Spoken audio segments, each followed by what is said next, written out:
100 साल पहले महायुद्ध के दौरान भारतीय लैंसर्स ने मेडिटरेनियन के तटीय क्षेत्र में अपने आप को एक तरीके से प्रमुख बनाया।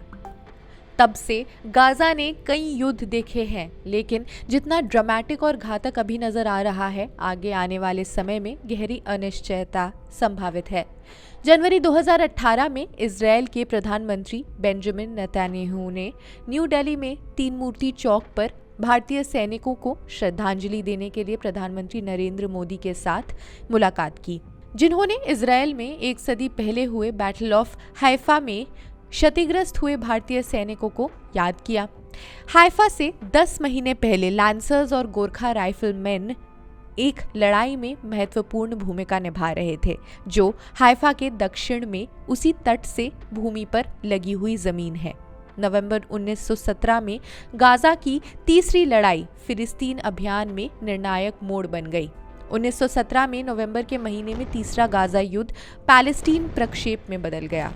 भारतीयों ने जर्मन जनरल क्रेस वॉन क्रेसेनस्टीन और यील्डेरिम आर्मी ग्रुप के नेतृत्व में ऑटोमन्स के खिलाफ साम्राज्य बलों के साथ लड़ाई लड़ी, जिसका नेतृत्व एरिच वॉन फाल्केनहीन ने किया, जो प्रशिया के युद्ध मंत्री और जर्मन जनरल स्टाफ के भी प्रमुख थे। Imperial services cavalry brigade Gaza से होकर गाजा पट्टी के उत्तर पूर्वी छोर तक आगे बढ़ी। गहन युद्ध अभ्यास के बाद तुर्की सेनाएं पीछे हट गई। भारतीय गाजा स्ट्रिप को गाजा पट्टी कहते हैं और ये बस इतना ही है कि इजराइल और मिस्र के बीच की भूमि का एक टुकड़ा है। इसके पश्चिम में मेडिटरेनियन सागर है, बमुश्किल 365 वर्ग किलोमीटर आकार के क्षेत्र में, जहां 20 लाख से ज्यादा अधिक फिलिस्तीनियों का घर इस ग्रह पर सबसे घनी आबादी वाले क्षेत्रों में से एक। गाजा पट्टी और वेस्ट बैंक फिलिस्तीन राज्य का गठन करते हैं और भारत 1988 में इसे मान्यता देने वाला पहले देशों में से एक बन गया। 8 साल बाद भारत ने गाजा में एक प्रतिनिधि कार्यालय खोला, जिसे 2003 में एक शहर रामला में स्थानांतरित कर दिया गया, जो कि वेस्ट बैंक और फिलिस्तीन राज्य की वास्तविक राजधानी है। युद्ध में ऑटोमन्स की हार के बाद 1918 में ब्रिटिश द्वारा कब्जा कर लिया गया। फिलिस्तीन के लिए ब्रिटिश जनादेश के अंत में 1948 के अरब इजरायली युद्ध के बाद गाजा मिस्र के हाथों में चला गया और फिलिस्तीन सरकार ने मिस्र की कठपुतली शासन के रूप में कार्य किया। लेकिन यह दिखावा 1959 में समाप्त हो गया, जब गमाल अब्दुल नासिर ने इसे भंग कर दिया और काहिरा के सैन्य शासकों ने पट्टी पर नियंत्रण पा लिया। जून 1967 में अरब राज्यों के गठबंधन से धमकी मिलने पर इजरायल ने मिस्र के हवाई क्षेत्र और सैन्य सुविधाओं के खिलाफ एक हवाई हमले की शुरुआत की।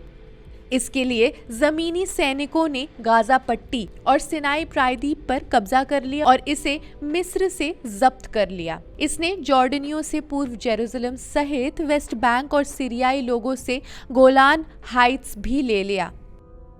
6 दिवसीय युद्ध इजराइल की निर्णायक जीत के साथ समाप्त हुआ। अक्टूबर 1973 का यौम किपुर युद्ध, जिसमें इजरायली होली डे पर एक तरीके से आश्चर्यचकित होने के बाद फिर से अरब गठबंधन को हराया, वर्तमान के पाठ्यक्रम को आकार देने वाला था। ये इजरायल में भी ये एहसास था कि युद्ध की तैयारी हमेशा के लिए नहीं चल सकती। जैसे ही मिस्रवासी सेवायत संघ से बाहर चले गए, शांति प्रक्रिया पर बातचीत करने के प्रयास तेज कर दिए गए। 1978 के कैंप डेविड समझौते ने इस क्षेत्र की राजनीति को बदल दिया। यदि मिस्र को राजनयिक संबंध स्थापित करना था, इजराइल सिनाई से बाहर निकलने के लिए सहमत हो गया।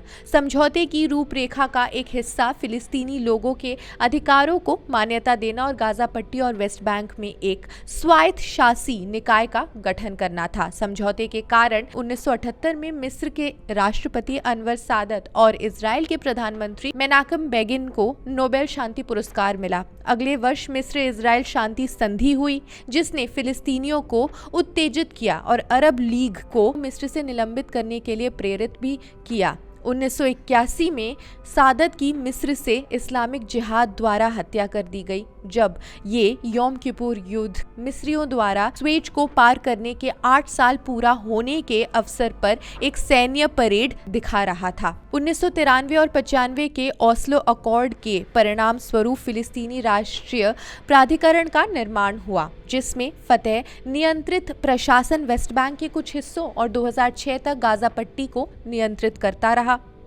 उस वर्ष इजरायली कब्जे के सशस्त्र प्रतिरोध के उद्देश्य से 1987 में स्थापित उग्रवादी फिलिस्तीनी संगठन हमास ने चुनाव जीता। 1 साल बाद उन्होंने फतेह को, जिसकी सह स्थापना 1959 में यासर अराफत ने की थी और जिसकी नेतृत्व अब राष्ट्रपति महमूद अब्बास करते हैं, गाजा से बाहर कर दिया और पट्टी पर पूरा नियंत्रण ले लिया। हमास द्वारा नियंत्रण हासिल करने के 2 साल पहले एरियल शोरेन की सरकार ने गाजा पट्टी में 21 और वेस्ट बैंक में 4 इजरायली बस्तियों को एक तरफा नष्ट किया। एक ऐसी कार्रवाई जिसने इजरायल के अंदर और बाहर काफी गर्मी और चर्चा पैदा की। गाजा में इजरायली हमले के बाद उठता धुआं।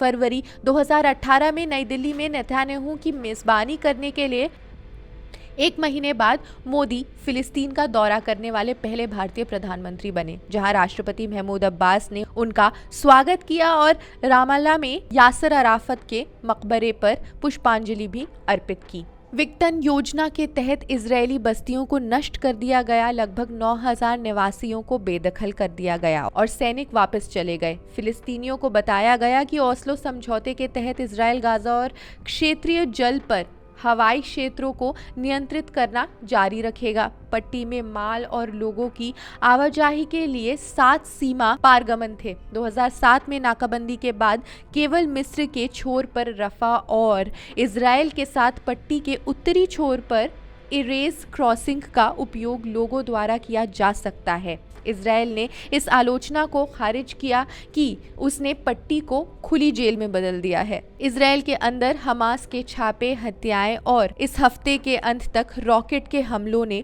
नेतन्याहू और उसकी सरकार पर ध्यान केंद्रित किया, जबकि इजरायली विमान गाजा में सैनिकों और कवच समूहों के रूप में हमले कर रहे हैं।